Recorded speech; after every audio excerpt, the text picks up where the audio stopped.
Super sulit na modular helmet ba ang hanap mo? Review natin today ang isa sa pinaka-sulit at quality helmet from Zebra Helmets. Yan ang Zebra Validus Helmet. Let's go!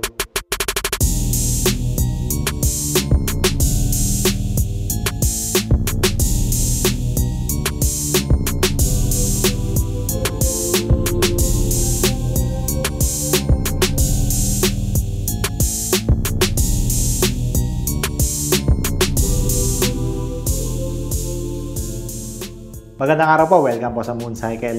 At today, review natin yung isa sa pinaka-sulit, quality, at bang for the buck na helmet from Zebra Helmet Philippines, ang kanilang Zebra Validus Helmet. So ito pong Zebra Validus Helmet ay modular dual visor helmet. Solid, no? Solid.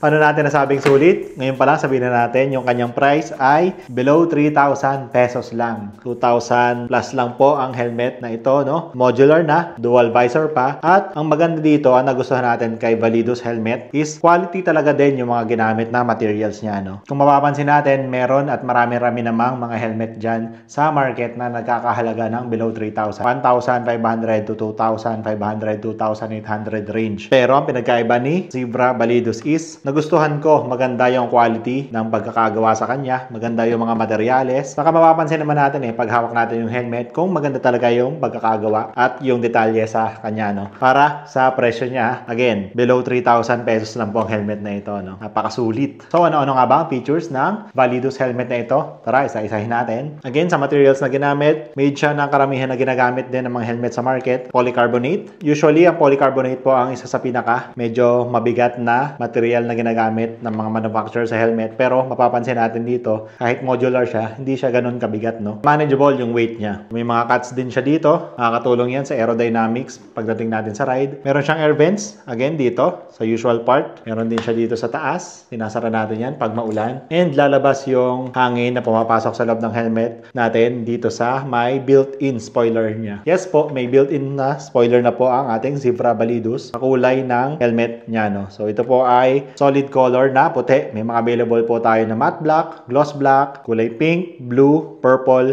army green. Depende na po sa kung anong gusto nyo ang kulay. Again, balik muna tayo ulit sa looks. Gusto ko yung looks niya. Medyo minimalist lang. Pero more of touring type of helmet yung gusto niyang ma-achieve sa kanyang looks. Hindi rin ganong kalakihan yung kanyang shell size para sa isang modular helmet. Ang naka-install pong visor sa atin is clear lens. Meron din po siyang kasamang smoke lens out of the box. Napakababa ng presyo. Sulit na sulit. May kasama pang smoke lens, no? Solid. Dual visor pa to, mga boss. And isa pa sa kinasulitan nito, usually sa gantong price range ng helmet, hindi na to kasali tong feature na to, no? Pero yung kanya pong lens is pin lock ready na din. Malupit. Pin lock ready na po ang ating Zebra Validus helmet. Makapansin natin, ito yung kanyang dual visor narito sa baba. Usually, mas gusto natin yung dual visor is narito. Mas madali siyang makita. Pero okay na din yan. Nakakasanayan din naman po natin yan. Dahil modular nga siya, narito yung kanyang mechanism para maitaas natin yung unahang part ng helmet. Again, isa sa nagpahanga sa akin sa Zebra Validus is yung quality ng kanyang foam. Para sa mga kasabayan niya sa price range na 2,000 plus lamang, napakaganda po ng quality ng foam ng Zebra Validus. Ang ganda ng pagkakakabit. Hindi siya masyadong magalaw usually kasi sa mga gandong presyo, medyo magalaw-galaw yung helmet Pero yung pagkakabuo at pagkakadetalye sa Zebra Validus, maganda. Kudos, Zebra Helmets. Ang kanya pong locking system is quick release, adjustable po yan, na padded yung pang-secure. Solid, no? May paddings din para mas komportable ang pagkakabit natin sa mga leg natin. Pansin din natin yung foam, makapal siya. Ito pong Validus na ito is size large. Usually nga lang sa mga modular helmets, mas malalaki po ang sizing niyan, no? Kadalasan. Dahil po, mas malaki po yung opening talaga ng mga modular helmets. Nasikip naman po yan pag yan ay inilalak na natin. Pero pagdating dito sa Zebra Validus, ang size large po, tingin ko medyo mas malaki-laki ito sa atin, ano? So mamaya, susubukan po natin ang fitting nito para makita nyo rin. Again, pagdating sa foam, ito po ay antimicrobial, antifungal, removable, and washable foam. So natatanggal po ang foam natin pag medyo namamaho-maho na. Pwede po natin tanggalin at labhan. Huwag po nating hayaan na maging amoy mandirigma palagi ang ating mga helmet. Tayo po ang nagsasuffer. So minsan po tanggal-tanggalin natin, labhan-labhan naman natin yan, no? And mapapansin natin dito, may detalye din na faux leather dito sa lower part ng padding. So maganda talaga yung detalye. Para siyang hindi tinipid. Sobrang sulit ng helmet na to, no? So tara, try natin i-fit itong Zebra Balidus helmet para mapakita ko sa inyo kung ano ang itsura niya pag nakasuot na sa ating mga ulo. At para maiwasan agad ang pagbaho ng mga padding sa mga helmet natin, lagi po tayong gumamit ng balaclava. At kung balaclava ang hanap nyo, marami po tayong available sa Mooncycle Moto Shop. Usually po ang modular helmet, masikip po ang pagpasok niya sa entrada. Kaya pag isusuot natin ng modular, mas maganda. Nakabukas po talaga siya palagi. No? Tataas muna natin para mas madali ang pagsusuot. Sa atin po, ang size large, pag nakabukas at nakataas yung helmet, medyo luwag po sa atin. No? Isara po natin ngayon. Yan, nag-lock na siya. Medyo talaga pong maluwag yung helmet sa atin. So, pagdating po dito sa Zebra Balidus, size medium po ang aakma sa akin. Pero para makita nyo lang po ang Zebra Balidus, narito po ang kanyang dual visor sa gilid. Napansin lang natin yung dual visor niya, medyo maliit yung sakop, no? Papasok pa rin yung tama ng araw dito sa malaking butas na ito. Pero at least, binigyan tayo ni Zebra ng dual visor. Pagdating naman sa field of vision, okay, malaki. Malaki yung kita natin. Hindi natin masyadong kita itong nose guard saka yung taas ng helmet. Malaki yung sakop at nakikita natin sa kalsada. Madali lang namang i-open yung dual visor mechanism niya pag nakasanayan na natin. So ito ang front view. Ito yung side view. Back view. And another side.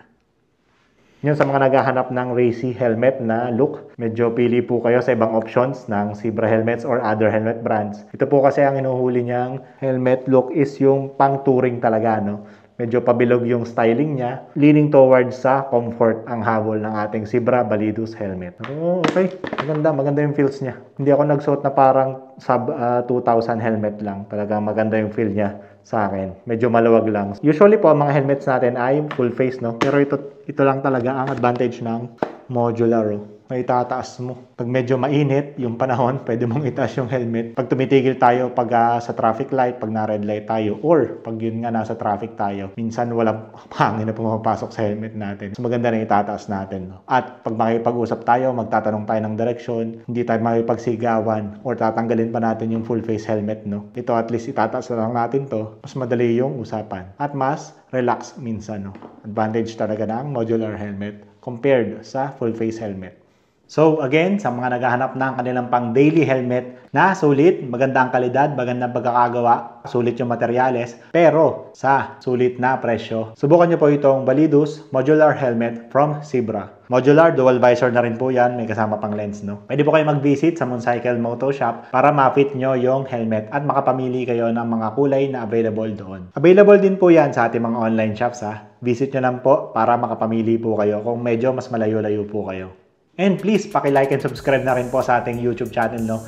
Para updated kayo sa mga next reviews natin. At kung meron po kayong mga gustong helmet na ipa-review sa atin, comment nyo lang po dyan sa baba. Yun po yung mga isusunod nating i-review, no? At yun, paparating naman ang Christmas season. Lagi po tayo mag-iingat. Lagi nyo po tatandaan, stay safe, ride safe. Ako po si Jex.